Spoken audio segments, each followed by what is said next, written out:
ভাই দেখেন তো এই মোবাইলের ডিসপ্লেটা ঠিক করা যাবে নাকি? দেখি তো ভাই। ও ভাই ঠিক করে যাবো, কিন্তু 8,000 টাকা লাগবো। ভাই 8,000 টাকা একটু বেশি হয়ে গেল না? ওই মিয়া ঠিক করাইলে করার, না করাইলে জানেন কে? আচ্ছা ভাই ঠিক করে দেন। ও ভাই না, আর ফোনের ডিসপ্লেটা ঠিক করে দিয়েছে। দেও ঠিক করে দিতেছি। এই লন ভাই, আপনার ফোন ঠিক হয়ে গেছে। ভাই বিল কত হয়েছে? ভাই 1500 টাকা।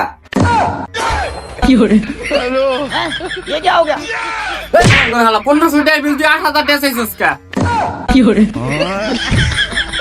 তো হেই গাইস, আসসালামু আলাইকুম। আশা করি সবাই ভালো আছেন। তো আপনারা যদি মোবাইল সার্ভিসিং এর কাজ শিখতে চান তাহলে এক্ষুনি যোগাযোগ করতে পারেন ফাহিম টেলিকম এন্ড ট্রেনিং সেন্টারের সাথে। কারণ এখানে রয়েছে বিদেশ থেকে ট্রেনিং প্রাপ্ত দক্ষ ট্রেনার এবং প্রত্যেক ছাত্রের জন্য রয়েছে আধুনিক টুলস এবং আলাদা আলাদা সেটআপ। এবং এখানে পাচ্ছেন 3 দিন থাকা খাওয়ার সুব্যবস্থা এবং 40 দিন আপনার কোর্স কমপ্লিট করে দেওয়া হবে এবং কাজ শেখাতে না পারলে টাকা ফেরত। তাহলে আর দেরি কিসের, এক্ষুনি চলে আসতে পারেন ফাহিম টেলিকম এন্ড ট্রেনিং সেন্টারে। তো আমাদের ঠিকানা হচ্ছে Fahim telecom and training centre, কাস্তাব শপিং, এমপি মার্কেট, দোকান নং 3940, সেন্টার 5ম তলা, চিটাগাং রোড, সিদ্ধিরগঞ্জ, নারায়ণগঞ্জ।